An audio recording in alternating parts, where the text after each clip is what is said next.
E aí galera, sejam bem-vindos para mais um vídeo aqui do canal. Como game no começo, galera, você já sabe, né, mano? Já vai deixar aquele likezão amoroso pra estar ajudando sempre aqui no nosso canal. Não esqueça de estar se inscrevendo, tá, galera? Tá ativando as notificações aí pra estar perdendo mais nenhum vídeo aqui do canal, beleza? Porque o YouTube esses tempos tá horrível, tá notificando os vídeos dos canais maiores até os menores, beleza? E galera, como vocês já viram no vídeo de hoje, eu vou estar deixando uma live, tá, galera? Que foi gravada no canal da Ubisoft Brasil e na Ubisoft oficial, beleza? Mas eu vou estar deixando o canal da Ubisoft Brasil, tá ligado, na descrição, porque tá dublado, tá, galera? Todas as coisas que vão passando, tá tudo dublado pra vocês, até aqui no vídeo também, tá? E, mano, esse evento, essa live, velho, mano, foi várias coisas que foi explicadas, tá ligado? Vários jogos lançados como Watch Dogs Legion e Assassin's Creed Valhalla, tá ligado? Então, mano, foi uma live bastante interessante, tá? O vídeo vai ficar muito grande, então vai estar dando muito trabalho. E também, galera, só quero pedir desculpa a vocês por ter passado mais de 2 semanas sem estar trazendo um vídeo aqui pro canal, porque eu tava muito sem novidade. E como eu soube que ia ter essa live da Ubisoft, que foi a Ubisoft Forward, beleza? Que foi anunciando vários jogos, várias notícias que a Ubisoft vai trazer esse ano e o ano que vem pra nós, beleza? Esse ano, dia 12 de outubro, se eu não me engano, vai estar lançando Watch Dogs Legion, mano. Meu Deus, esse jogo vai ser incrível. Mano, dependendo, eu vou dar aquela compraria pra estar gravando pra vocês, beleza? E o ano que vem, mano, se eu não me engano, ou é em fevereiro ou em março, assim, vai estar lançando o Assassin's Creed Valhalla, mano. Então, vai estar sendo bem top, tá, galera? Então já deixa o like que vai estar ajudando bastante. Segue nas redes sociais, tá tudo na descrição. Só vim aqui pedir desculpa pra vocês e estar explicando um pouco sobre essa live, beleza? Foi uma live bastante grande, com certeza esse vídeo vai estar dando mais de 2 horas, se for uma live bastante grande. Mas eu vou estar dando alguns cortes pra estar ajudando vocês aí, beleza? Então, galera, assistam que foi bem incrível, beleza? Tá, a legenda aí embaixo tá em português, beleza? Então, se você não estiver entendendo nada, tem a legenda pra vocês estarem entendendo, beleza? Até quem tem problema de ouvir, tá ligado? Quem é surdo ou mudo vai estar conseguindo tá lendo, beleza? Então, galera, deixa o like, se inscreve no canal, ativa o sininho, só vim aqui dar esse aviso pra vocês. E lembrando, galera, eu vou estar deixando o canal da Ubisoft Brasil na descrição aí, beleza? E essa live, o link dessa live oficial pra vocês na descrição, beleza? Pra estar ajudando a Ubisoft e muito mais. Então, galera, se inscreve aí, vamos bater 2k de inscritos esse ano, tenho fé em Deus que nós vamos conseguir. Então deixa o like, se inscreve no canal, ativa o sininho, segue nas redes sociais, Instagram, Twitter e plataforma roxa, beleza? Que em breve eu estarei trazendo várias lives na plataforma roxa pra vocês. Então, deixa o like, se inscreve no canal, ativa o sininho, leia sempre a descrição. Não esqueça de falar alguma coisa que eu falo na descrição, beleza? Então, agora, galera, fiquem com a live, que essa live ficou incrível, beleza?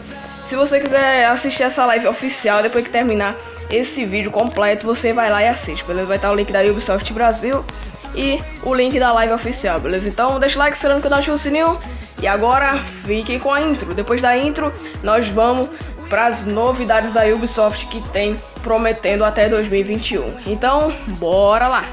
E galera, antes da gente ir pra intro, eu queria falar só mais uma coisa pra vocês que eu esqueci de falar, mas eu vou estar falando agora.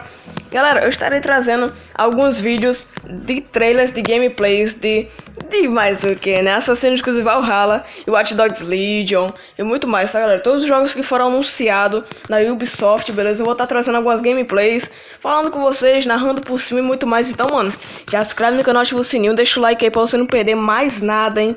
Que essa semana vai estar cheio de novidades, vários vídeos de Ubisoft. Eu só quero pedir desculpa a vocês por ter ficado 2 semanas sem trazer vídeo e lives aqui pro canal. Foi porque eu tava muito sem novidades e porque eu tava aguardando essa estreia da Ubisoft, mano, que eu achei bem tops. Vários jogos aí foram anunciados, tem todas as datas e tudo mais. E, mano, como eu falei pra vocês, os trailers da gameplays vai estar mostrando mais ou menos como é que o jogo vai ser e muito mais, beleza? Então, já se inscreve no canal, ativa o sininho pra não perder mais nada. E agora mesmo, bora pra intro, beleza, galera? Deixa o like, se inscreve no canal, ativa o sininho, segue nas redes sociais, tá tudo na descrição. Se eu esqueci de falar alguma coisa aqui, eu tô falando na descrição, beleza? Então, mano, esse vídeo vai estar dando muito trabalho pra estar editando, então já se inscreve aí que isso ajuda bastante. E agora, bora pra intro!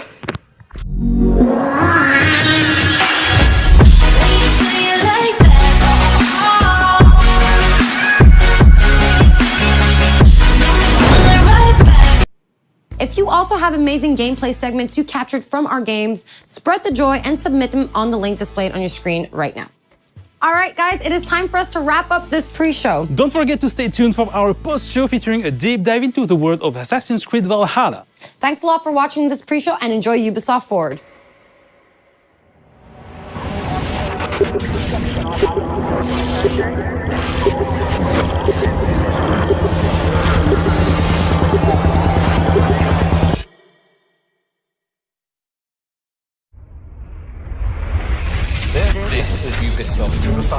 This is Ubisoft Forward. Explore our worlds. Meet the devs. See the games. Join us.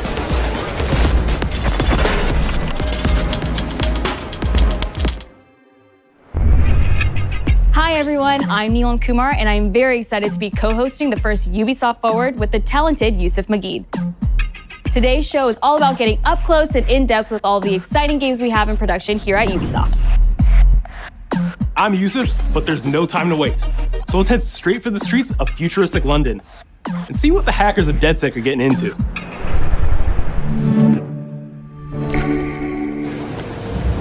The illegal paintings spreading subversive and hostile messaging over the last few weeks across London are not the work of several people as was originally believed, but the work of an individual. The criminal, suspected to have links with the terrorist group DedSec, is masked as supposed to be dangerous.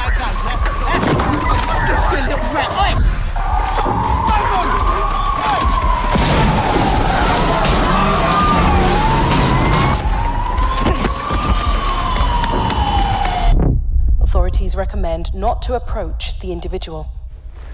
First, they came for the foreigners, and I did not speak out because I was not a foreigner.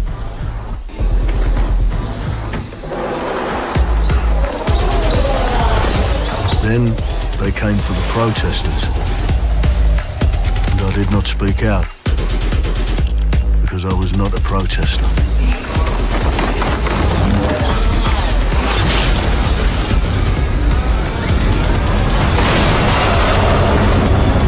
Then they came for the journalists, and I did not speak out because I was not a journalist.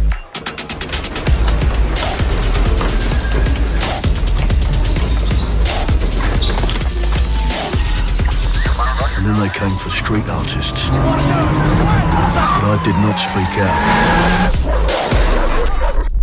because I am not a street artist.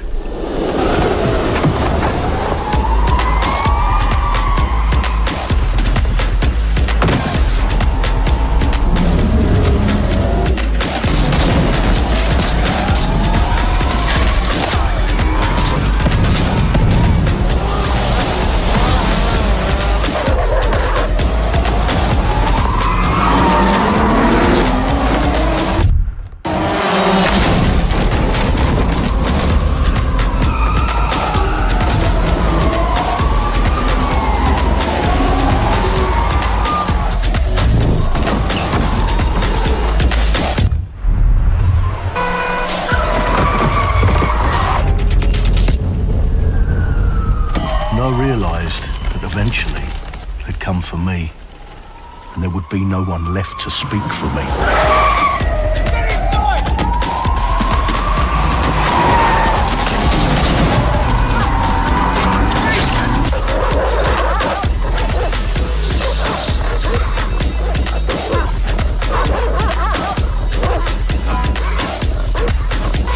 Right! Oh! Nice! Where are we off to, sir? Let's go! I'll show you the way!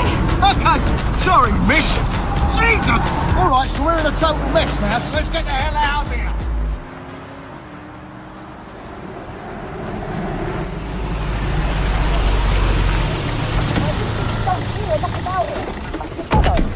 And there's nothing more debilitating than that. Right. This way, not to be able to do what you're passionate about. After a long night, London is in chaos. The main arteries through the city are blocked. Hundreds of heavily armed Albion... Well. Welcome to the Resistance. There's a welcome gift for our new members. But the disappearance of the criminal... You could have told me it was a bloody costume party. Try it on. The new key suspect has been identified as David Ford, a 43-year-old London taxi driver. He has no criminal record, but is currently believed to be a terrorist. People have been asked not to approach him. The authorities advise all residents...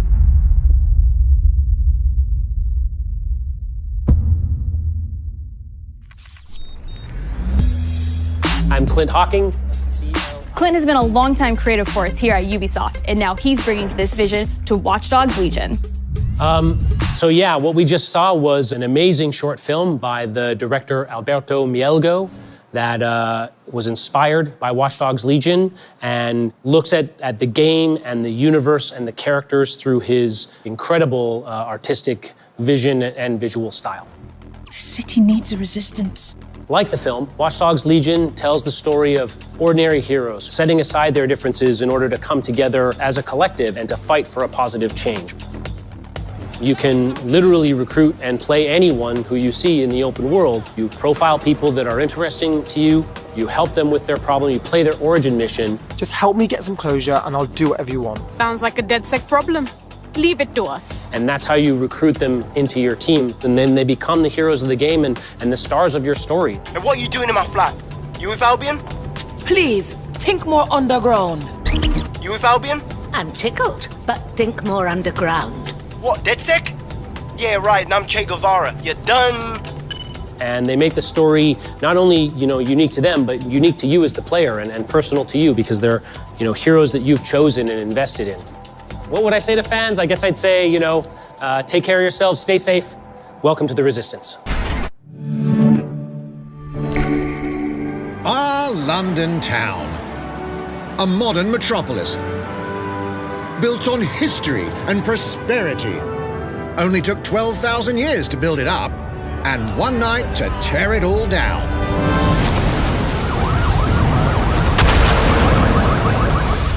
Oh my God. Listen up. Get all your units to move in and lock down the city. With London under attack by a mysterious terrorist, the government turns to a private military company called Albion to keep everyone safe. What could possibly go wrong? Ladies and gentlemen, Mr. Nigel Cass, CEO of Albion. He's kindly stepped up to establish order. Understand this. I will not allow anyone, not even myself, to jeopardize this. He will stop at nothing to permanently control the city. London will be the first city in the world to be made truly safe. Nigel's not the only opportunist who's taken a liking to this fair city. Meet Mary Kelly, head of the most powerful crime syndicate in London. Be sure and spread the word. She and her goons are using the dark web to sell everything from party pills to people. This microchip is scary, I know, but I got to keep tracks on my merchandise, don't I? You made me a slave. You do not want to ruffle her feathers. With the city out on its arse, it now falls on you to build a resistance and take back London. All right, everyone. Faces on, guns out. Any of the brave Londoners you see walking the streets can be recruited into your team. Like him. Her. Or even her. Everyone could become your next secret weapon. In our first mission, we need to get some dirt on Nigel Cass, and that means breaking into Albion headquarters inside the Tower of London. All the hardy souls you see here are people we have recruited from the streets of London. They all have unique abilities, and you're free to tackle this mission with whoever you like. Dear God, my eyes. Likely. Zip up, get to work, and let's never talk about this again. Like everyone in DedSec, Arthur can hack pretty much whatever. But as a construction worker, he has a particular set of tools that make him handy. He can even call his own cargo drone.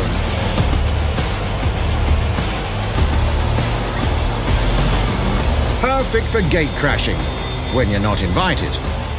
And who needs a regular old gun when you have a bloody nail gun? Come here, you soidoid shitboy.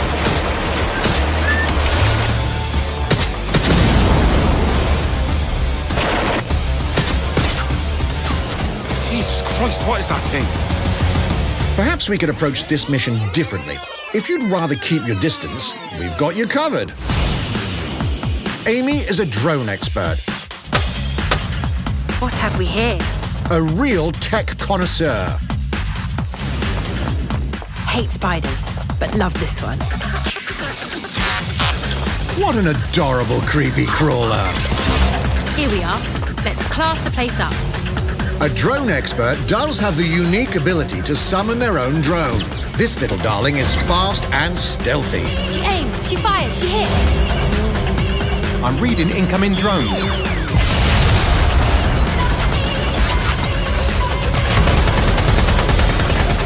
She can also hack enemy drones, turning the tide in her favor. And if you are not into direct confrontation, there are more ways than one to get the job done. Recruiting an Albion officer like BRAWHHALLA here might be challenging, but it'll get you inside restricted Albion areas. Don't mind me, just doing recon for a bunch of insurgents. However, do anything suspicious and she'll probably wind up with a bullet in the back of her head. You've been approved for entry. We're missing the human element here. I can get the Defence Minister on the line right now. Well, if you feel you must.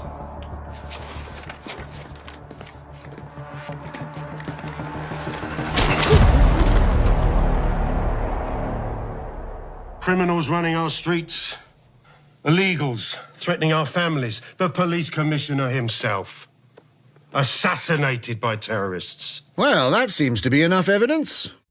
Next up, we're crashing Mary Kelly's organ farming operation and putting a stop to it. That's good. The buyers expect high quality stuff. And we need a hard nut for this. Impairing our frontal lobe again, are we? Bags, don't disturb me in my natural habitat. Say hello to Mickey. The man lives for his team. That put another hair on my chest. And doesn't mind getting his hands dirty.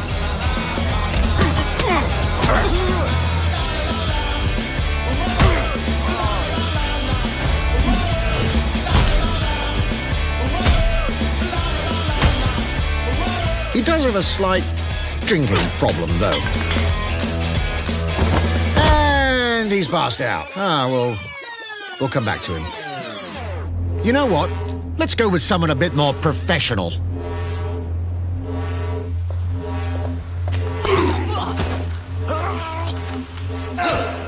It's almost crass to call him a hitman.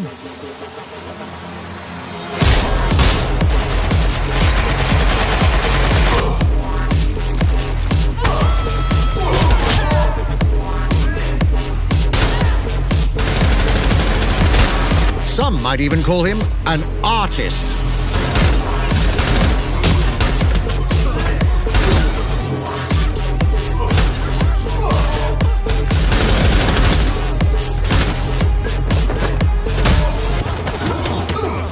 Here's the bastard responsible. Done and dusted. Not bad if I do say so, innit? Not everyone in London is a legendary assassin or a super spy, but everyone can be a hero.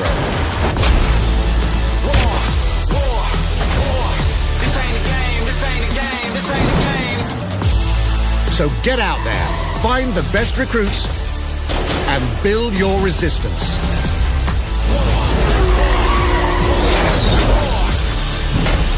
It's time to take back London.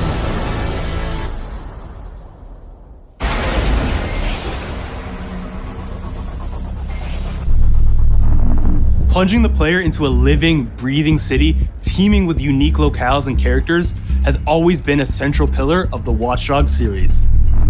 So what goes into building those worlds? Here's Amanda Mutt to tell us more.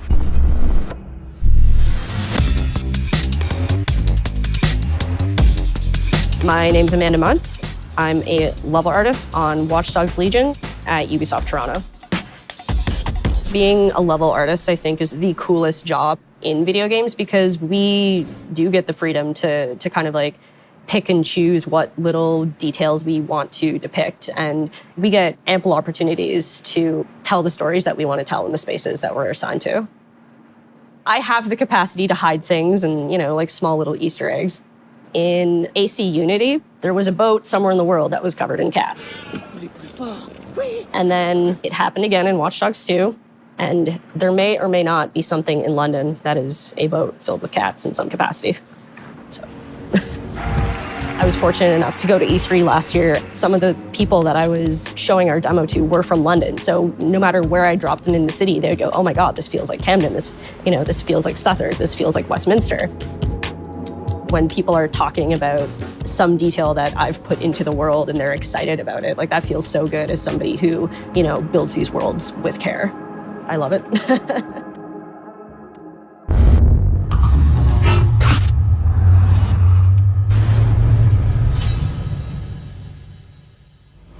And now some news for BRAWHHALLA fans. In just a few weeks, you'll be able to battle it out with your favorite legends on iOS and Android devices.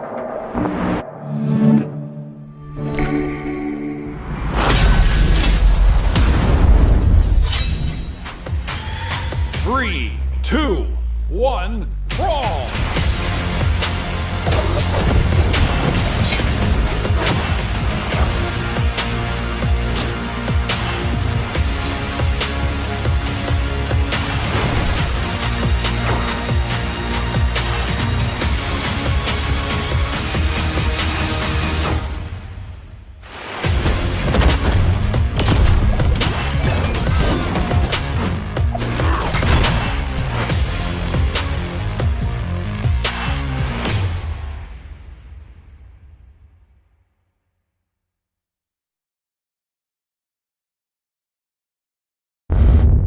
And now, whether you need a Tom Clancy action fix on the go, or want to dive back into one of the most beloved fantasy franchises in gaming, we've got you covered.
Target is being held on the ground floor. Go, go, go!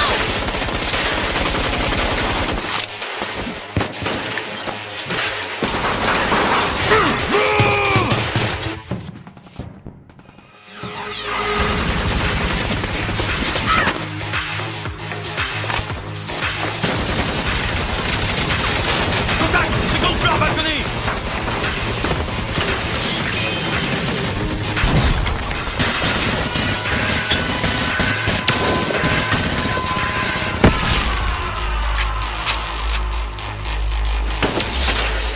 Contact! Moan chain is down. Request air support. Target northeast rooftop. Roger. Inbound. Danger close. I need an EMP deployed now. EMP imminent.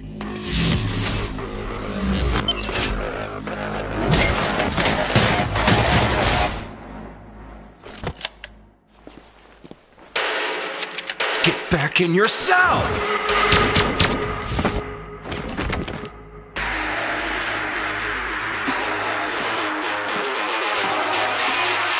Hey, take this. Don't make me regret this.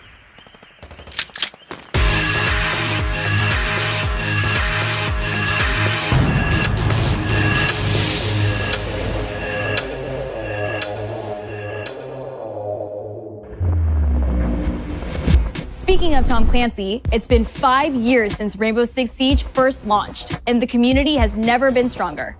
In celebration of this milestone, Ubisoft Montreal has put together a special video to thank all of the amazing players and developers that have helped Siege become the game it is today.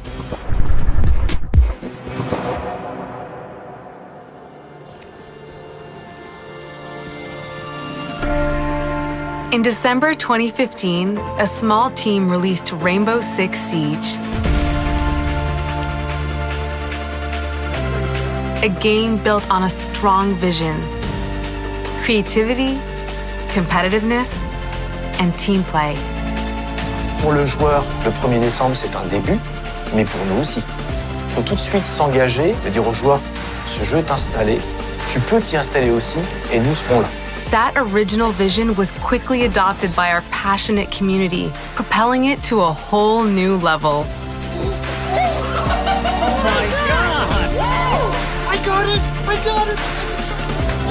This is such a special moment, and being at 1 year anniversary of Rainbow Six now, game being stronger than ever, more players today than we had in the past, it means the world to us. But we also had our share of challenges.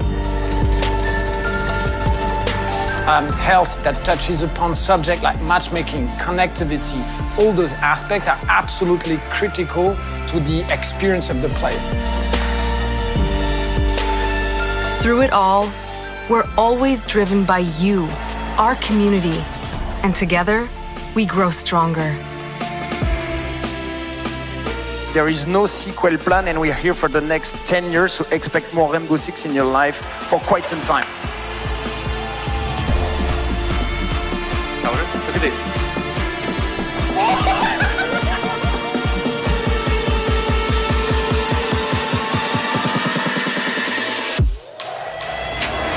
Tous les succès, c'est vraiment le résultat de autant de nous que de vous. Ce jeu, il est autant le vôtre qu'il est le nôtre, nous, l'équipe de développement. Now 60 million players strong, we're just getting started.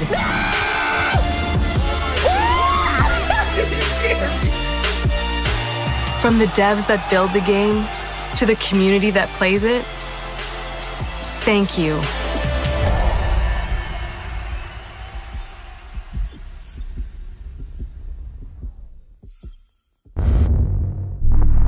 If you haven't tried it yet, dive into our new Operation Steel Wave update available now and take Ace and Malusi out for a spin. A few days ago, we introduced y'all to a brand new multiplayer shooter. Now, it's time to venture into the hyperscape.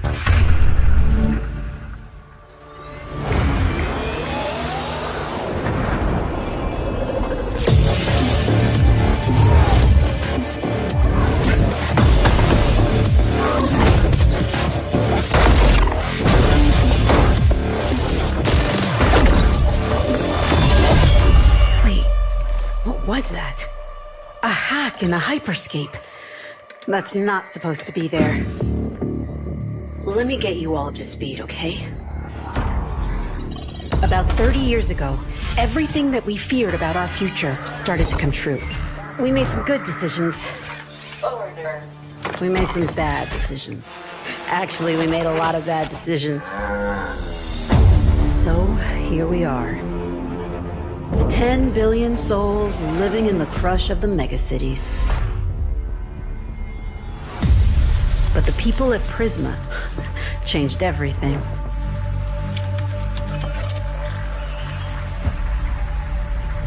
They gave everyone a way out. The hyperscape. In the hyperscape, the biggest draw by far is Crown Rush. This is where anyone can become someone.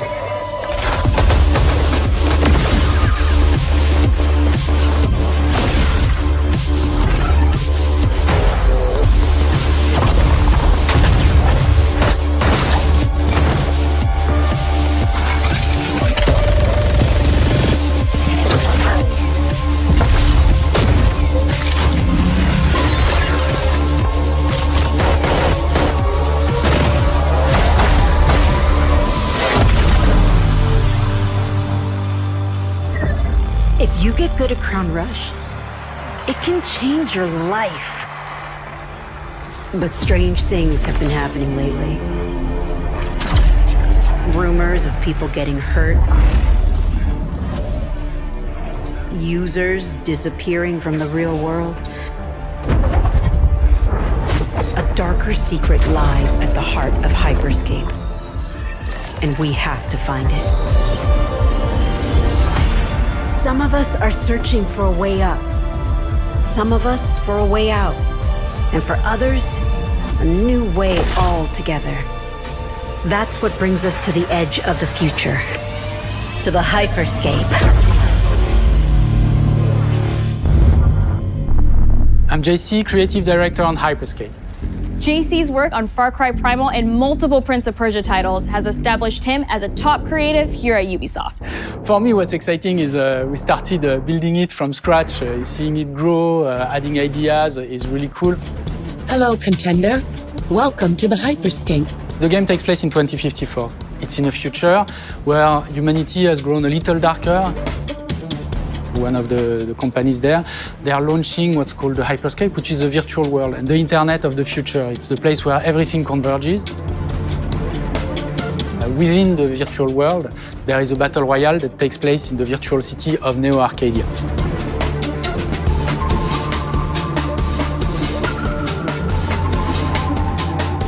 Then we also introduce a lot of new things. You get the opportunity to do parkour on the rooftops, to go into interiors where it's much more narrow, much more stressful. You get to go to the landmarks where there's more opportunities to get cool items, but also more players, so it's a risk-reward kind of deal. We introduce the notion of hacks, special abilities that you can pick up on the fly to adapt your tactics. With hacks, you can do things like teleport yourself, you can wrap yourself into a ball and bounce around the battlefield. So a lot of abilities that let you have fun, that are toys that you can play with. And finally, it's made as a spectacle, so all the viewers will be able to interact with the game on different levels through the Twitch extension. So every few minutes, there's going to be a vote, and viewers will be able to decide what effect they want to affect the whole battle. So things like changing the gravity, infinite ammo, or stuff like that. So players, while this happens, really have to adapt to all kinds of stuff that is happening. So for me, it's really exciting because right now, as we speak, we're launching the open beta, and so it's going to be available for free-to-play for all PC players worldwide. And I really want to thank all the players, all the streamers, and all the viewers who participated in tech test and who will participate in the open beta. Here's a short glimpse of what you can expect.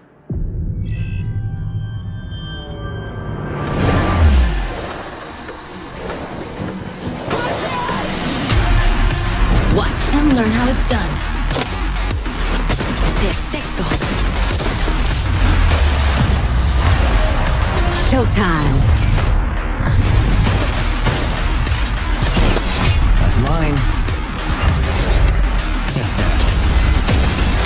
Let's show them what I'm made of. Go time.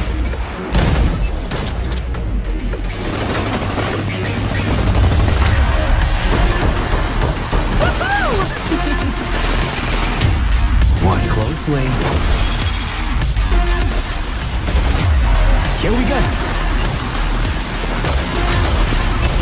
この調子。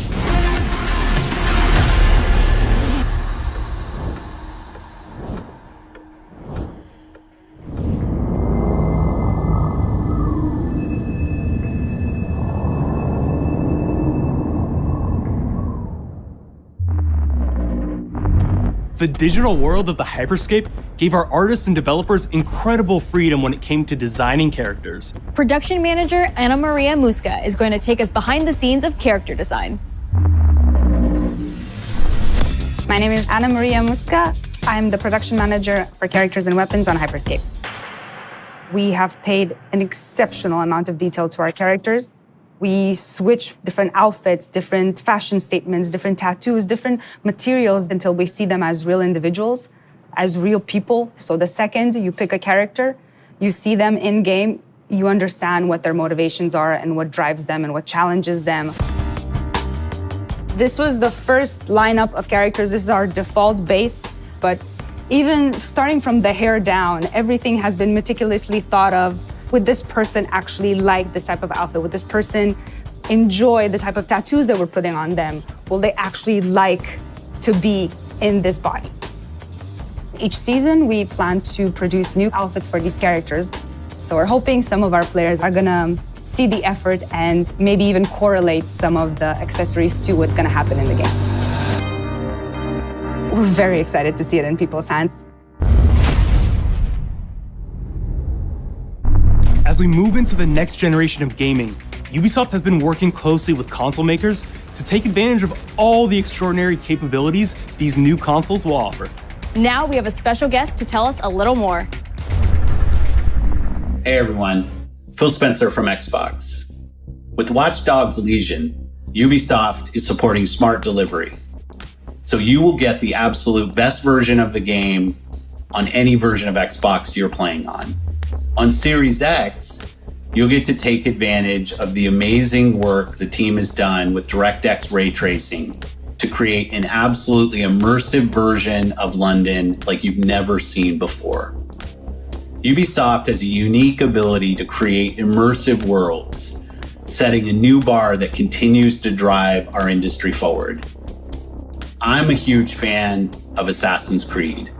I love the time I've spent exploring the world in Assassin's Creed Odyssey, and I can't wait for you to see the gameplay from Assassin's Creed Valhalla that's coming up now.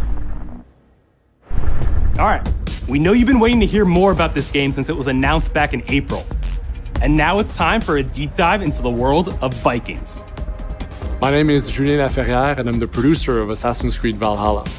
So a couple of weeks ago, we announced Assassin's Creed Valhalla, and the reaction from the fans was just amazing. The time period of Vikings is really, really inspiring. When we did our research, we found that, they were not mindless barbarians. Vikings were actually farmers trying to find new lands for them to settle. And so they had really human motivations. So for us to have this opportunity to tell kind of the real story about Vikings and kind of separate ourselves from the myths and the folklore is really something that drove us to make this game. The team went to Norway and England to take the same roads that the Vikings did, to really experience what it meant to be a Viking at that time. And then leaving Norway, which is barren but majestic, and just coming by boat in England and see those rolling green hills full of sheep, full of life, is just this moment that most likely the Vikings felt as well. You need to see this land of opportunity. And this is exactly the feeling we want players to experience in this game. It is a personal adventure, it is the story of Eivor, a Viking chieftain. Eivor is either a male or a female. You decide when you start the game. They will have to leave Norway to settle in England because you just can't live in Norway anymore. There's too much political pressure, no resources available.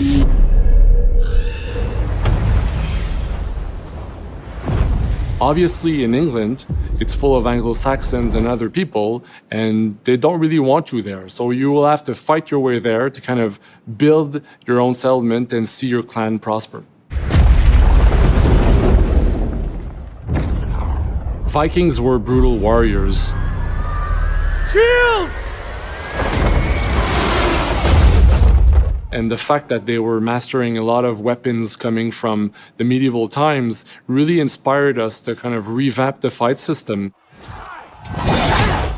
to leverage the brutality and the intensity of Viking combat. Vikings were not only fighting face-to-face, they were masters of stealth and deception when needed.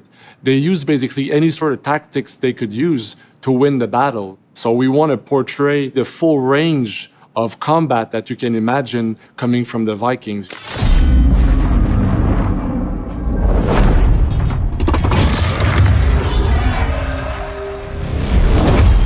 We are very happy to finally be able to show you the game we've all been working on. So please enjoy this deep dive into Assassin's Creed Valhalla.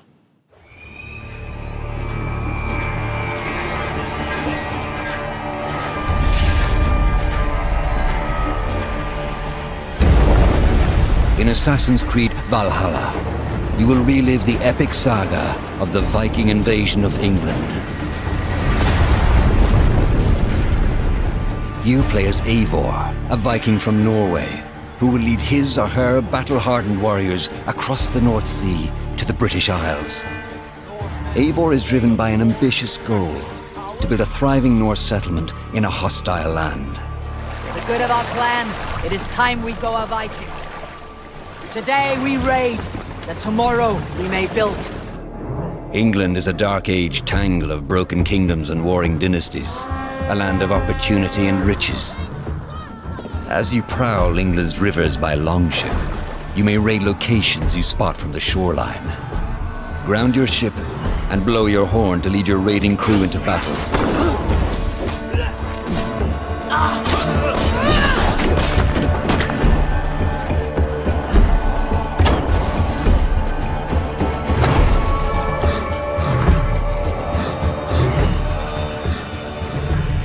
Your crew will assist you in all your raids, fighting enemies, battering down doors, and stealing cargo too heavy for one set of arms. Whatever riches and resources you pillage may be used to develop your settlement, giving you access to useful services, better tools, and new settlers. At the heart of your settlement is the Alliance map. It will serve as a record of the allies you have made, and a guide for future opportunities. The Viking Age was a time of warriors and legends. In Valhalla, you will find the largest variety of enemies ever assembled in an Assassin's Creed game. Every archetype offers a unique challenge. Some will coordinate with their allies for special attacks, while others will use nearby objects to their advantage, including the bodies of fallen warriors. To face these attacks, you must find and exploit your opponent's weaknesses to gain the upper hand. Take the fight to your foes with a host of brutal new combat abilities. Snare them with a Viking harpoon. Pummel them with throwing axes. Incapacitate them with the new stun system to keep them at a distance, or finish them off. Dual wield any two weapons you wish to unleash a deadly combination of attacks. Customize your fighting style as you see fit, and become a legendary Viking warrior.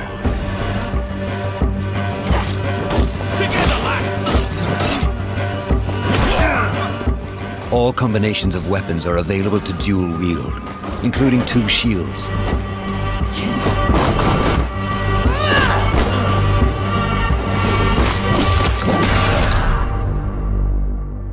Not all situations call for violence. In this new land, a Viking must find a way to adapt. As Eivor is not welcome in England, you may need to outsmart your enemies, avoiding unwanted attention in towns and bustling cities. Use Eivor's hood and cloak to blend with crowds, and slip past watchful eyes, an unseen hunter among the people.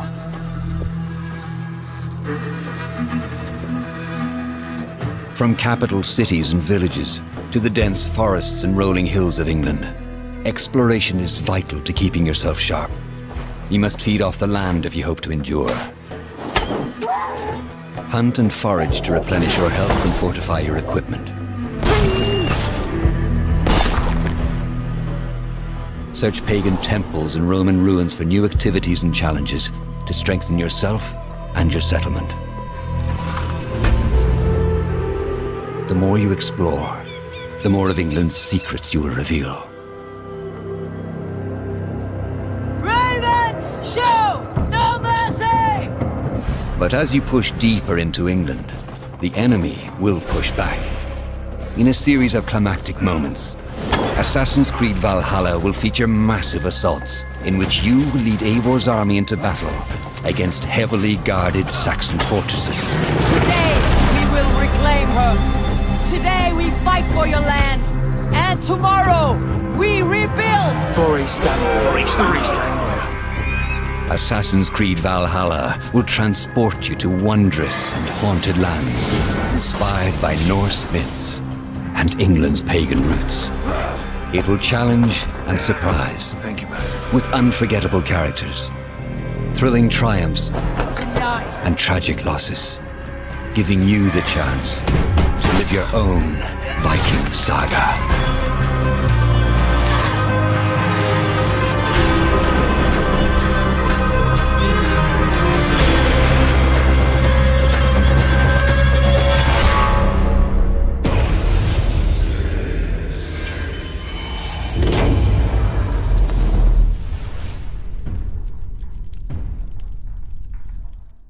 9th century England is truly unlike anything the franchise has seen before.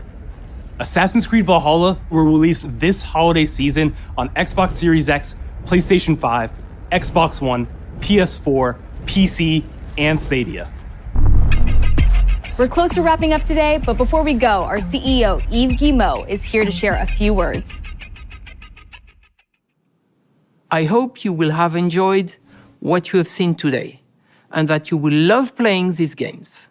I'm proud of our teams for delivering an ambitious, broad, and creative lineup of games. And we haven't shown you everything yet. In fact, we have a lot more to come. So you will have another Ubisoft Forward to reveal even more about our upcoming games. But before ending this show, we have one more thing to share with you.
Fuerzas ultrapenetrantes, estamos cansados de los farsantes, de los...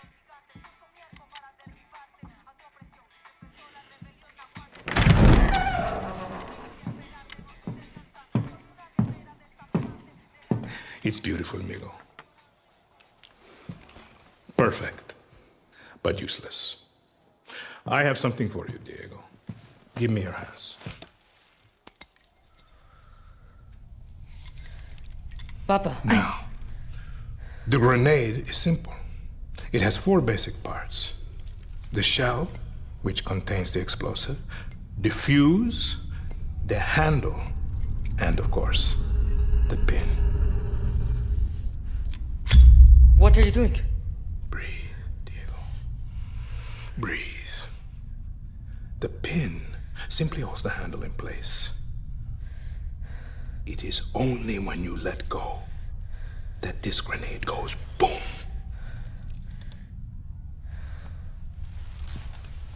Follow me. Now,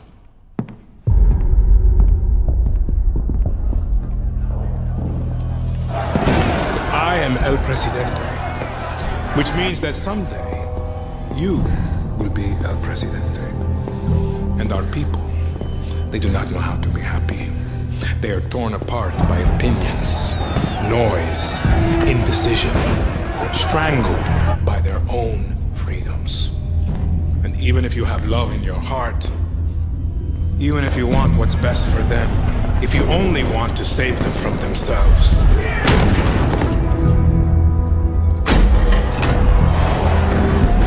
they will hate you, Diego.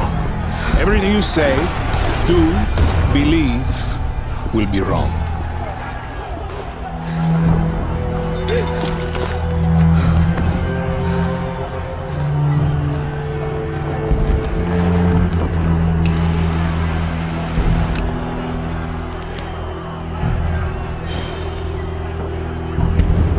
They will answer you with screams, call you evil, a monster,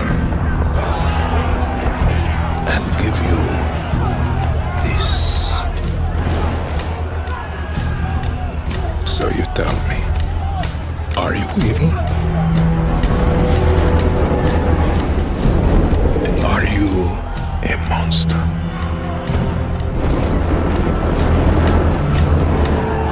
Because our country is like this grenade, except it has two basic parts. Our people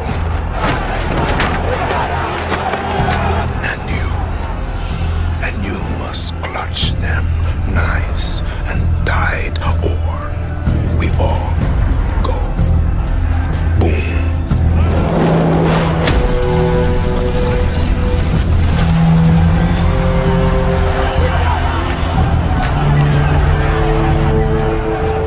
Do you understand now? Prove it.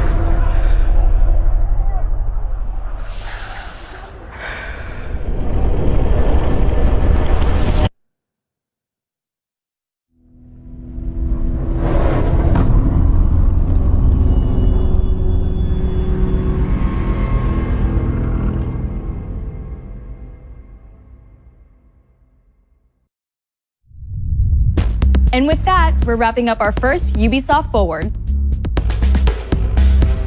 Today, we've seen the next generation of Assassin's Creed, the birth of a resistance in Watch Dogs Legion, the cyber chaos of Hyperscape, and the epic reveal of Far Cry's newest installment, along with so much more. Remember, we'll be back later this year with another Ubisoft Forward filled with tons of game news and updates. Thanks for joining us.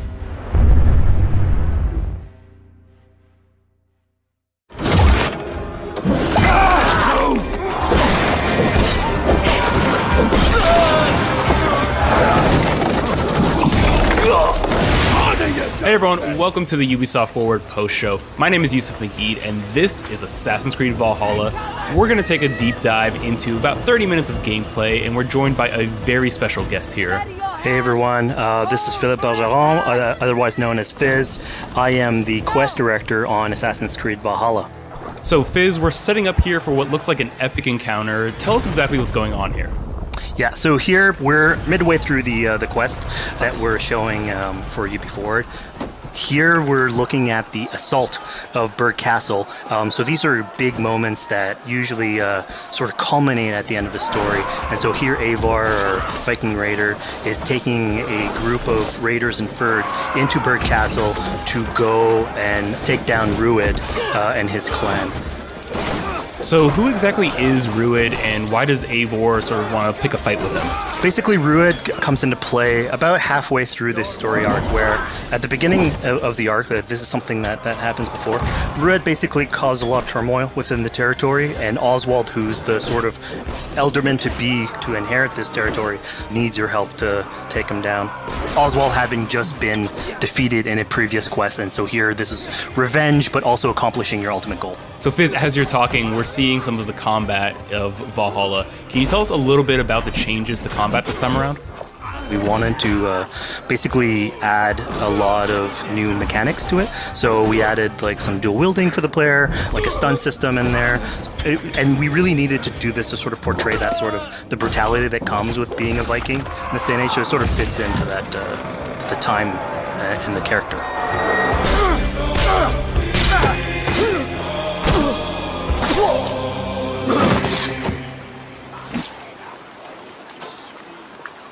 Oswald, he lives. Oswald lives! Eivor, is that you? Shut your ass, twig spine. Here, Eivor has taken her entire army through the assault, and finally, it's revealed that our Elderman, our ally, Oswald, is still alive, and Rued has him captive. So this is what it comes to, Wolfkist? 2 Danes fighting over a filthy Saxon whoreson? If this swine is your prize, come and get him! So now that we've seen that Oswald is alive, we have Rued within our sights. What's the next step here? So the next move for Eivor is to finally face off against Rued. She has her allies, they can take care of the rest of the army. Now it's time to go one-on-one against Rued in one of our boss battles, actually. Your battle is not yet won, Oswald. And it's worth pointing out, actually, that here what we're showing is the player going and facing off against Rued aggressively, but we tend to always have to support a 360-degree approach in these things. So the player could have approached this a little bit more stealthily and gotten at least like a good critical hit on either Rued or his wolf, and so you can play this a little bit more strategically if that's your playstyle. So we're not only fighting Rued here, but also his pet wolf, right? One of my preferred strategies is to eliminate the wolf first, just focus fire on him. It takes at least one opponent out of the combat. Now Rued will have extra abilities that come into play if you do eliminate his wolf, but I think having one opponent less in the battlefield makes for a good strategy in the whole.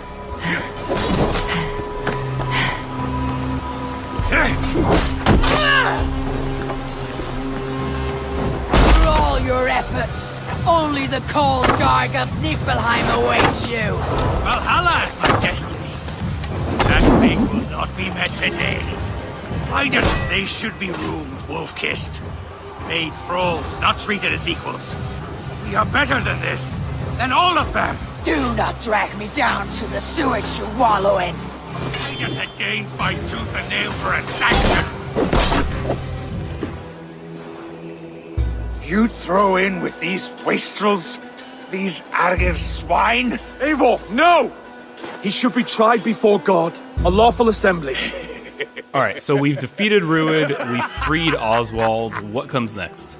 Oswald, in this case, prefers for Rued to be kept alive, and so you basically have to choose, are you going to go against his wishes or stay true to your nature? So we have this choice to make, but before we get into that, I want to rewind a little bit because we just did this big, grand assault, but Eivor couldn't have done it alone. She clearly had to recruit some folks along the way, get some troops, get some allies. So let's actually rewind and see how we went about first gathering those troops. Right, so when coming up to an assault, it's a game of numbers. Eivor can go into pretty much any location and be a stealthy Viking, eliminating some of the assets, which ultimately would be a strategy. You can do that, and you'll have some of the ingredients or of the assets there that will have been sabotaged, but you still need an army. So here what we're seeing is Eivor going around the countryside and raising what we call a fyrd, which is the men and the women of the territory who come up and fight in the name of a king. So here Eivor is going around and trying to convince people to fight in the name of Oswald to finally take down the oppressor that is Rued. Defending East Anglia, defending you. Will you not do the same? What? Die in defense of a lost cause? Yeah, so she's really using like the image and like the leadership that Oswald had, what he meant to the people in his name. She's going to recruit these people. Pretty words, Dane. But the men of Theovard have their own battles to fight. So we're told by this Reeve that there are troops, there are allies that he could add to our cause, but first we sort of need to do him a favor, is that right? Yeah, so obviously these people have been run down by Rued and the impact he's had on the territory, so I think a lot of these people have sort of lost hope. And so you need to show them that there is hope. And so here Eivor is basically helping them take back one of their prized locations by taking a couple men and raiding a nearby township, basically taking it back for the people and showing that there's a reason to continue fighting and then get them on your side.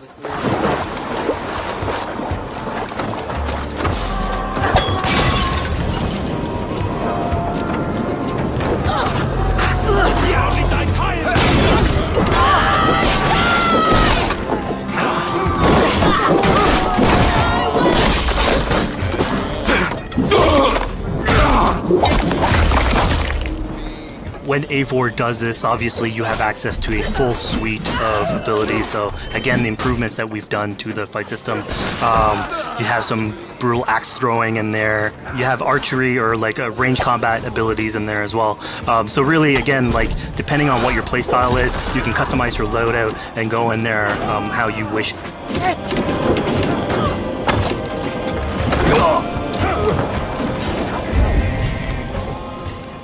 Fizz, we just saw this giant pulse go out. What exactly was that? So that is what we call the Odin sight. The Odin sight is basically our interpretation of the eagle vision from previous games, and we thought it was good to sort of bring that back. It's basically Eivor's intuition. It's how she perceives the world. When player uses that, it'll highlight basically interactive objects, like things that will bring her an advantage. So we'll have arrows, like health consumables that are in there. So it really is like a good way of sort of understanding the world and showing you like things that you can go and touch. Yeah, I mean, speaking of things we can touch, we just picked up this awesome new weapon. It's something we wanted to play with on Assassin's Creed Valhalla, where we have fewer weapons in the game, but you can invest in them more, so they become your weapon. And so depending what your preferred playstyle is or your preferred weapon type, then you can go and choose, I'm gonna fight with this weapon and invest heavily into that. Not only are we looting weapons, but we see something here called the Book of Knowledge. Can you tell us a little bit more about that? They unlock skills for the player. So here you can see the Valkyrie dive that has just been unlocked. We have these spread out throughout the world. So again, to promote exploration and discovery. As you travel through the world and you explore locations, you can find these books that will add abilities that you can go and invest in, put into your loadout, then go into the different locations or the different quests in the game and use those depending on what your playstyle is. Now we've recaptured this village, we've secured more troops for our assault. Let's jump back now and figure out what we want to do with Rued. The rightful king of East Anglia has spared your life today, and so it will be.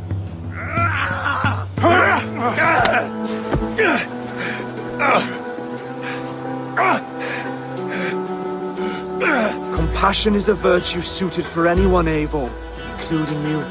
Thank you. Eivor decided to let him live. Rued is really angry about that. Being a Norse Viking, being put to the death in battle is your road to Valhalla, so he was basically denied access to Valhalla in this situation. Obviously, all of these decisions come into play later on in the game, so we have very difficult decisions for the player to make. We didn't want to have easy decisions. Yeah, you know, when I was playing, I decided to listen to Oswald and spare Rued's life, but what exactly is the relationship like between Eivor and Oswald? So the relationship between Eivor and Oswald is an alliance. It's basically Eivor is surrounded by territories that initially getting into England are hostile towards her, and obviously if you want to set up a new settlement, you want to make sure that your neighbor is friendly. So here in East Anglia, Oswald is the man for the job, where putting him into a position of power would help her sort of secure her territory. So earlier on to the territory, Eivor comes in here, meets Oswald. The problems he had with Rued are sort of put to light, and going through the arc, you basically help him deal with Rued and aligning basically Danes with Saxons in one territory. So, Fizz, we've completed the assault. We've gotten our hands dirty with some combat, taken down Rued.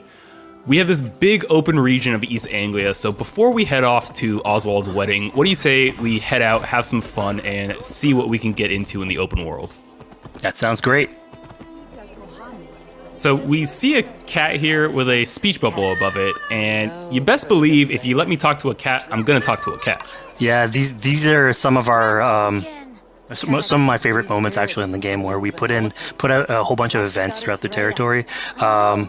And it sort of rewards, again, exploration, going around. It's a chance for us also to sort of showcase a different side of Eivor. A lot of the quests sort of deal more with like politics and warfare, and this shows a slightly more human nature to her.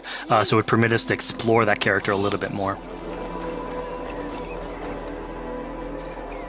And so here, basically, like you're trying to help a kid with his cat and ultimately get that cat to sort of join your crew as a cat raider. You just said cat raider way too casually.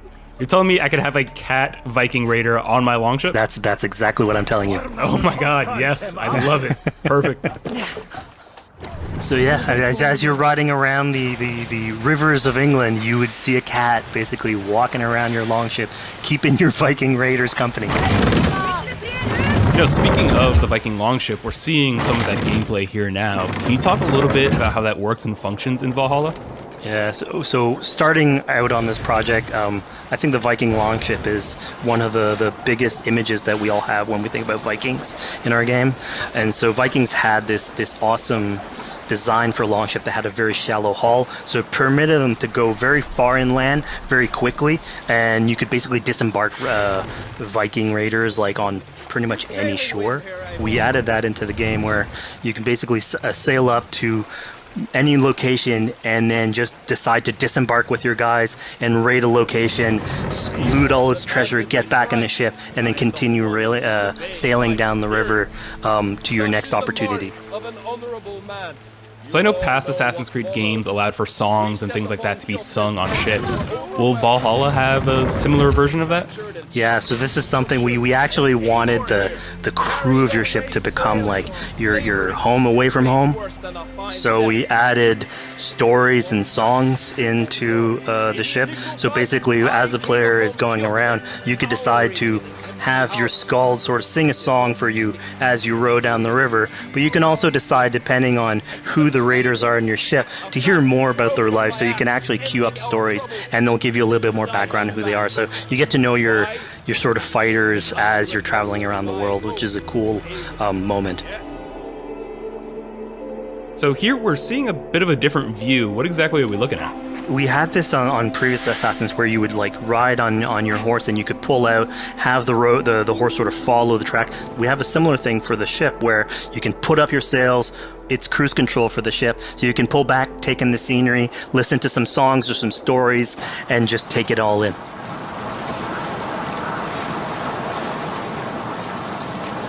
So, you know, speaking of Viking songs, we have an activity here that's not exactly singing, but kind of related, right? Yeah, so here what we have is what we call flighting, which was an activity that Norse people would partake in. They would like to have a battle of wits and sort of poetry where insults would be thrown back and forth between each other. The idea was to try and have a good insult, but also to have a good rhythm and a good rhyme in there. So it's basically a precursor to rap battles. Here's the silver. Now begin. To all those whom I speak, they say Eivor's a clod. Then you're speaking to fools and their knowledge is flawed. Well... How exactly do you go about being successful in one of these? The trick behind a good flight was to choose the right insult, identifying the right cadence, and then trying to find what rhymed the best. I'm known for my might. Interesting. Silent whispers all claim that you're terribly dense.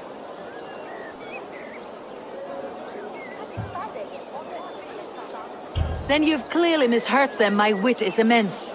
Oh, you looked out with that one. Well, what a surprise. Eivor of the Raven Clan is a true talent. I'm shocked. Don't believe everything you hear, unless it touches on my flighting. Then heed every word. Take the coin. So now that we've proven our sharp tongue and wit, I think it's time for a bit more relaxing activity. So we're fishing here. Yeah, that's it. So we gave Eivor a fishing line, so you can actually throw out a line and go catch some fish. This is used basically to play into our new health loop where the player will lose health in the world, and it doesn't automatically regenerate like we would have in the past. So you actually have to go out and get some supplies. So you'll find mushrooms and some food that you can gather. But here, like you can also catch some fish and consume that to regain some health. We also will sometimes have it in certain quests. So it's a good way to sort of chill out on the side of the water and just, again, take it all in.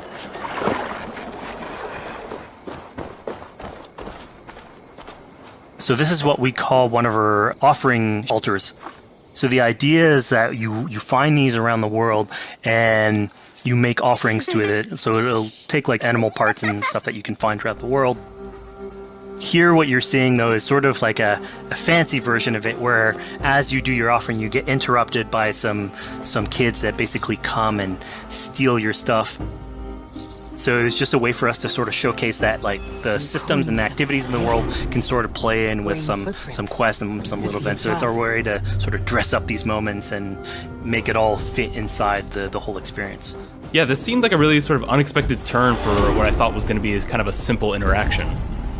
Yeah, and it's really what we were trying to do with these events is to give another dimension to Eivor, other than just, you know, the pure rar Viking or the politician. Because you can imagine at some point that will grow old if you're always telling that version of the character. So it lets us really go into the depth of who is Eivor, what motivates her, how she can interact with the world outside of warfare and politics. Your stealth needs work. We were close. And it also showcases like a different facet of the world at the same time. It's not only Eivor. So it just widens the breadth of the stories that we can tell. So who exactly are these two children? These are kids of East Anglia. They are going through tough times with whatever Rued's been doing to the territory.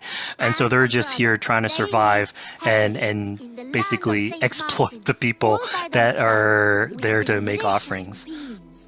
It was kind of nice to see that Eivor wasn't really necessarily upset at them for stealing, and you know, after you talk to them, you have the choice of helping them. You can, you know, give them food, give them some money, or you know, maybe just say, "Hey, good luck, on your way."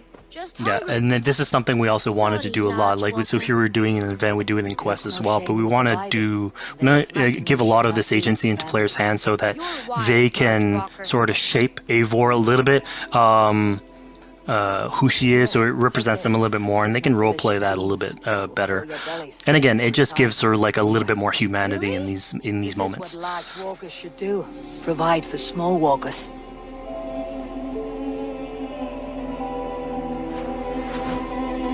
Here, large walker. A necklace? Yes, it's a St. Martin seal. You're welcome here anytime, large walker. You're one of us now. Visit us, okay? I will. Take care now, small green walkers. So I think AC veterans might recognize this here, but what exactly is Eivor chasing down? Yeah, so here you're seeing Eivor running down one of our tattoo images. So this is challenging the player on free run abilities, but also for fans of the series, sort of pulling at their heartstrings for some beloved features. So are we going to be able to tattoo Eivor? Yes. By collecting these tattoos, you actually bring them back to your settlement, and then you can customize different body parts, having different tattoos everywhere. So again, another form of expression, and it's sort of to represent that Viking culture.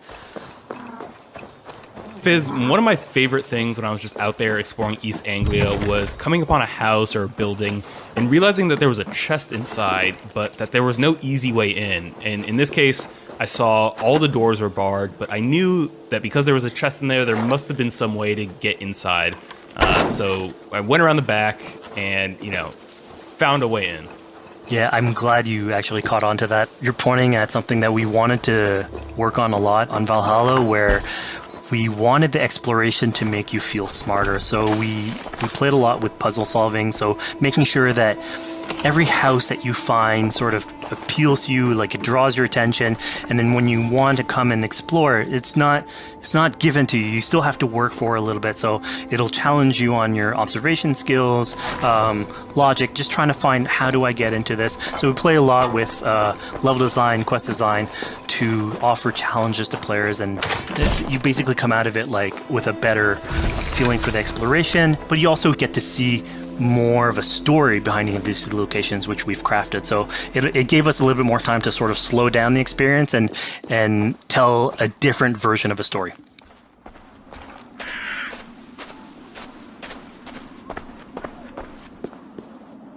A poor victim of someone's fury.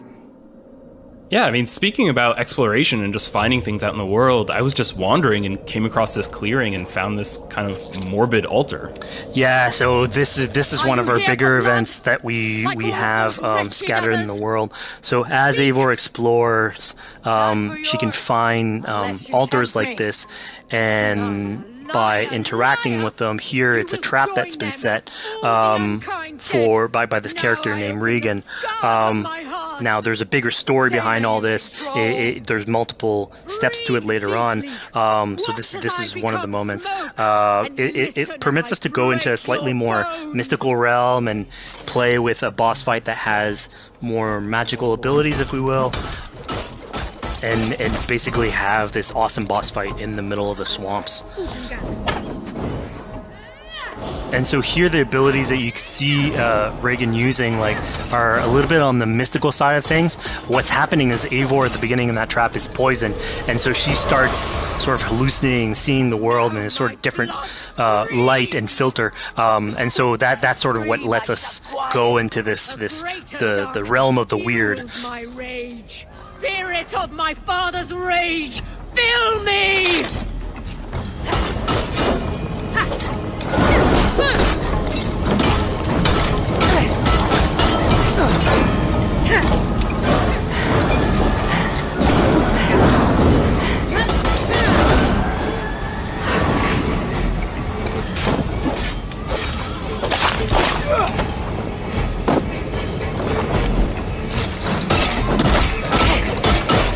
Enough is cracking and bloodshed. Let rest your demons. So we just saw here that Regan belongs to something called the Daughters of Lyria. Yeah, that's correct. By finding the other daughters, you'll get a little bit more backstory on who they are, so we don't want to spoil that too much. But it creates like a sort of greater story that is not on the main path in any way, but it is still very rich and adds to the lore of this world and actually plays into history. So we just had a really exciting, really intense boss battle. I think it's time for something a little bit more relaxing and calming now. Yeah, it's all about pacing yourself with the highs and the lows. So here we have a low chill moment of what we call building a cairn. So Eivor, as she explores the world, will find these sort of meditative areas where you have a pile of rocks that you could just stack on top of another using physics. And I mean, yeah, the ultimate goal is to try and get the highest pile of rocks, but really it's about taking in the sights, relaxing, taking a step back, and building something. Together we stack stones into cairns. These? Yes. Think of this as a test of mind and wit. Stack the cairn stones high and wide into any shape you like. I mean, you can spend as much time as you want building these things, making them as high as you want, as weird as you want. I'm sure like a lot of these stuff will end up on the internet, like people comparing structures. And the cool thing is that once you've built it and you decide to get out of it, it sort of stays there. And so that's yours, right? And until the moment where you come back and you want to build a new one. It's sort of cool that we were able to give that to players to express themselves.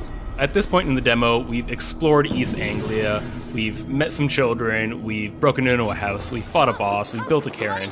I think now it's finally time to go and head off to Oswald's wedding.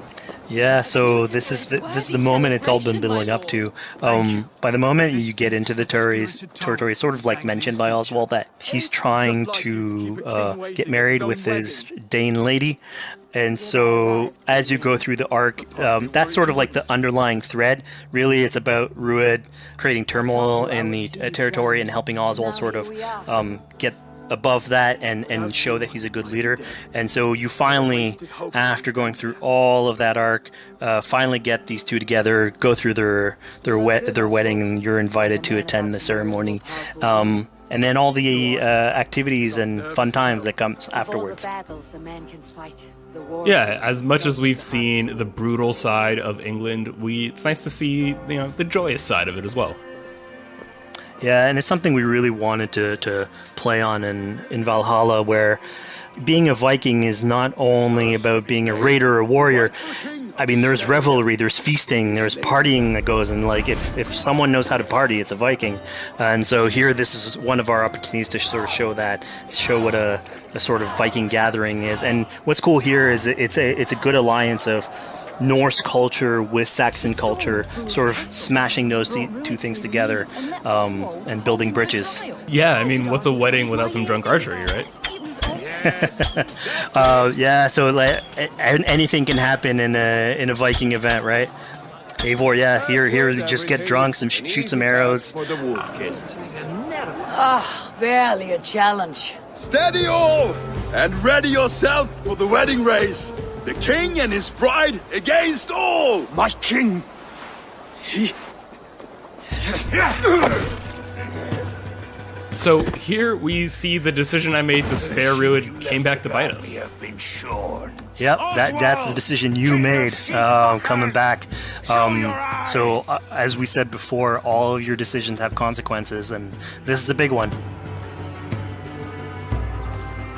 I challenge you. I accept. You're basically presented with the option to sort of step in for Oswald, fight the fight for him, or let him go and fight his own fight. Yeah, you know, personally, I chose to fight myself because I thought Eivor is the type of person who likes to finish what she started. Plank by plank, and a dead king cannot keep his oaths. Let me finish this. Oswald, you gutless Arya swine! I'll slay the wolf-kissed, then hang you with your own tongue. How does this encounter with Rued differ from our previous fight with him? So at this point, you've eliminated his wolf, so it's just him. And so he's angry at this point, and so he will start using his big gun abilities like fairly earlier on in the fight. So it's way more vicious, way faster. There's less strategy. He goes literally swords blazing at you. And so this is a fight to the death.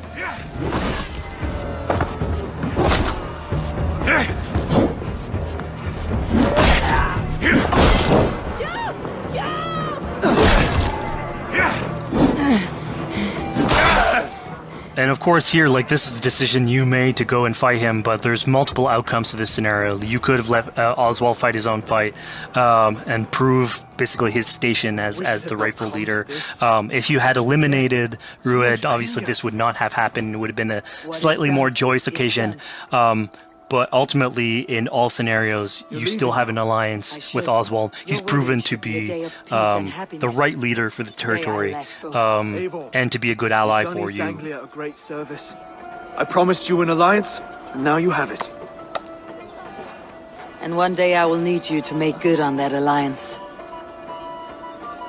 So we're about to take off from the wedding, but Eivor decides it's a good idea to check up on her friend Finner.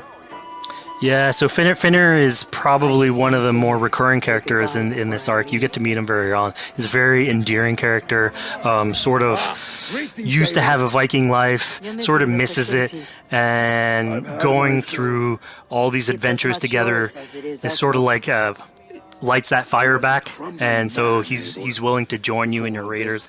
So he's one of many raiders that you'll encounter in the game, and you can sort of recruit, bring back home, and then have them sort of join you on your adventures on the longship. He can tell you these stories that we're telling you about. You get to know a little bit more about him. So again, it's a fun way to sort of discover more about these characters that you meet and bring them along for adventures. Together. I'll gather my things. Well, folks, we've come to the end of our Assassin's Creed Valhalla playthrough. Fizz, thank you so much for joining us. When and where can people play it? Assassin's Creed Valhalla will be out on Xbox Series X and PlayStation 5, and is coming to Xbox One, PlayStation 4, PC, and Stadia on November 17th.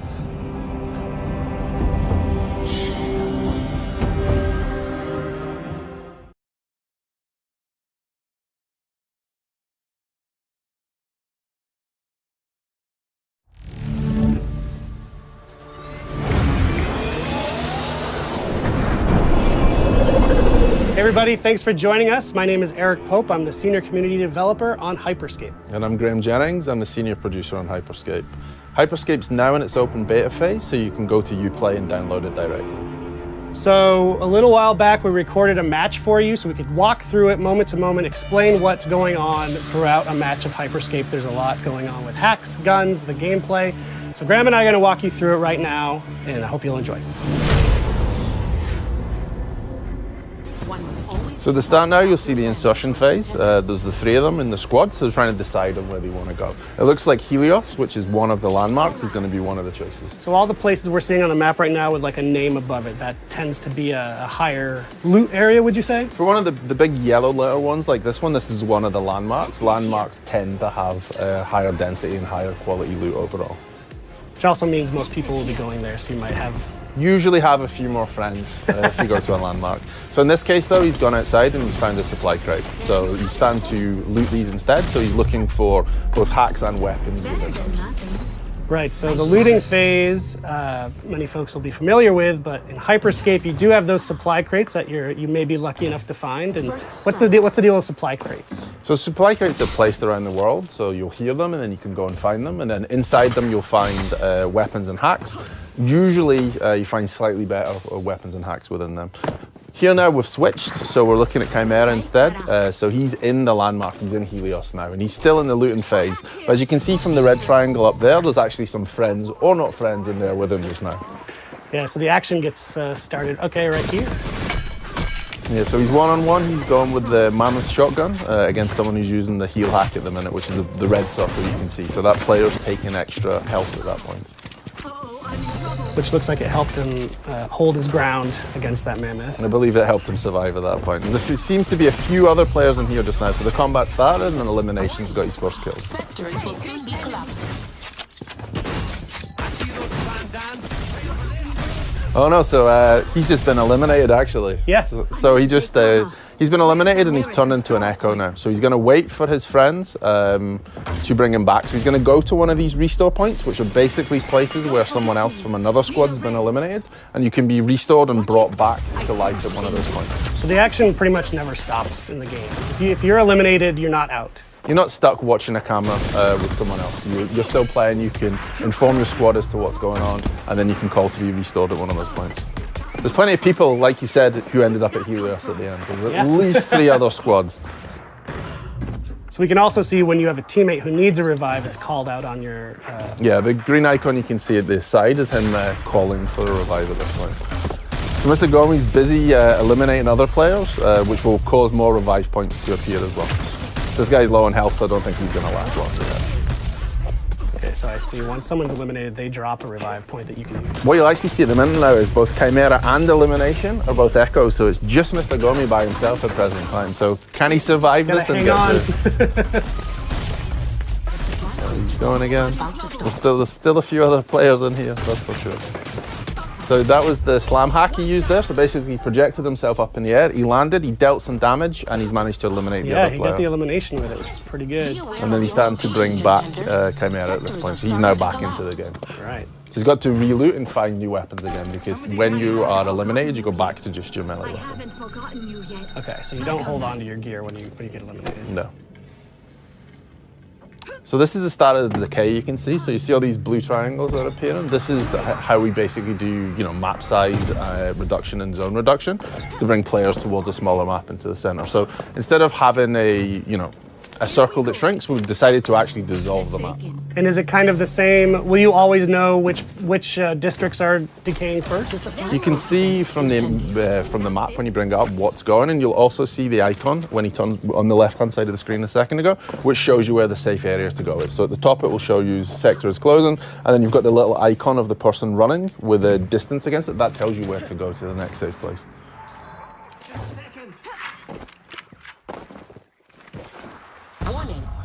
So I see Mr. Gummy has pinged that spot to sort of regroup outside of the landmark. They're going to take some height as well to start to be able to look for other players and to keep themselves a little bit safe. So he's seen another player, so he's starting to throw salvos at him, and probably the skybreaker too. Yeah. You see the red exclamation mark? That's basically his teammates pinging and saying, hey, there's an enemy over here. And he's been shot out from behind, so there's definitely players around. You'll see him going to go high again to try and take some positional advantage to get up, because he knows there's another team on the roof up there. He doesn't want to be below them, especially not with his salvo grenade launcher. Well, what I'm noticing is that they're doing a good job of switching from street level to the rooftops. Is that kind of a good way to approach a game of Hyperscape, to not just stay in one area? You should really use the variety between streets, interiors, and rooftop for navigation and to keep yourself safe. Rooftops are great to see what's going on, but you're also then a target for the snipe. So you really need to adjust height and interior, exterior as you go, just to keep yourself safe. And to aggressively loot too, to find the best stuff. So he just picked up a golden skybreaker. What does the gold mean? That is the top tier of skybreaker. So basically, you can have a level 5 skybreaker, which is what he just picked up. We will fusion weapons together. So if you have a skybreaker and you find another skybreaker, it will go to level 2. Find another one, it will go to level 3. And what he has now, as you can see in the bottom bar there with the yellow, he has the top tier of the skybreaker, so this does more damage. So each time you fusion something, a weapon or a hack, it will go up in various different abilities. So you're basically, just to loot up, to fuse up, you just need to find a duplicate of your weapon or hack, and that's all. Yeah.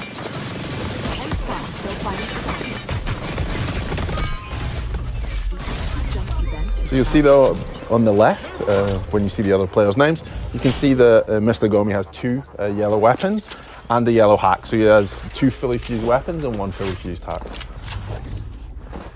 And how does healing work in this game? So healing will either work by I took damage and then I retreated and your health bar will come back up, or if a player has a heal hack, which he actually does at present time, so you see that in the bottom it says heal, he can throw that on the ground and then there'll be an AoE of heal, so both you and your teammates can come into it and it will heal you. And enemies cannot heal up in that same AoE? They can't heal up in your AoE, but they could also use the heal hack themselves if they wish. Cool. So you see them now, they're starting to hunt again. I guess I've heard some other players, because you can see them starting to move around, and there's a sense that they're not alone at this point. And there's a ping for an enemy, so yeah, the combat started again. So this guy finds himself in the middle of a bunch of the 3 players, so he's not in the best spot just now. And yeah, that's the end for him.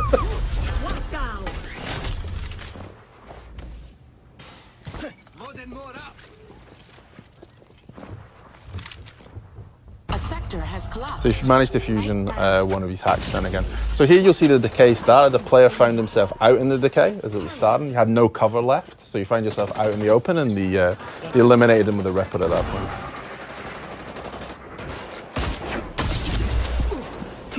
And another one down for elimination. He seems to be on a roll at this point. And now he's fully fused his sniper rifle, the Protocol V.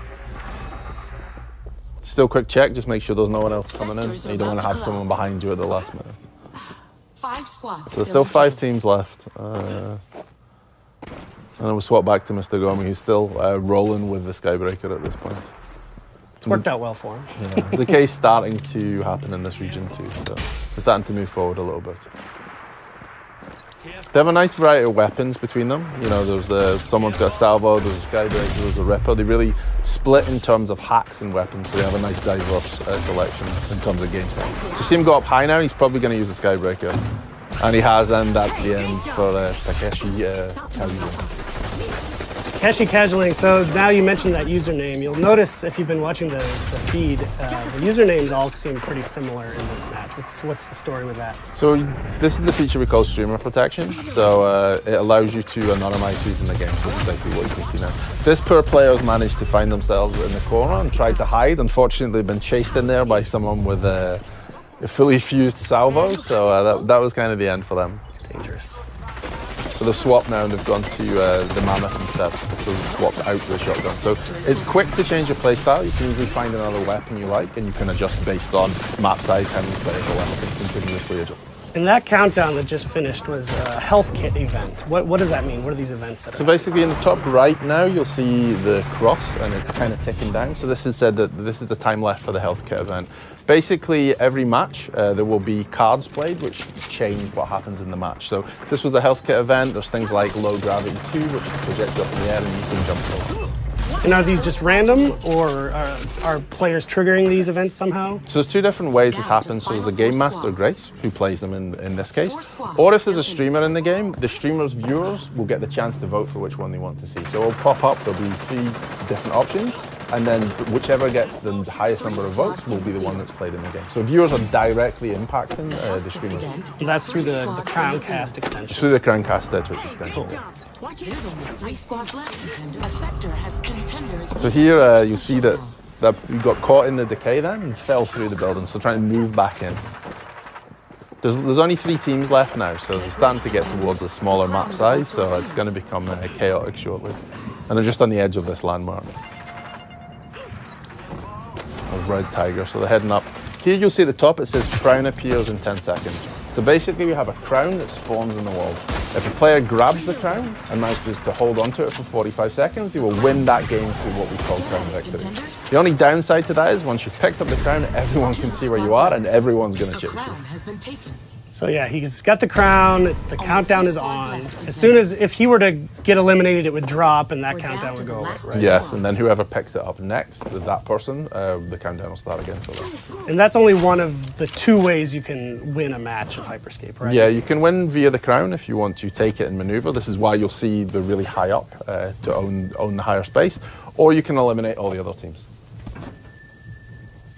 You could sneak around and grab that crown and survive. 15 seconds left to stop the crown wheel. If you use your hacks well and you use your movement and hide a lot, then yeah, you could possibly grab the crown, get to the end, and then win via a crown victory. Wow. There it is. A screen I'll never see.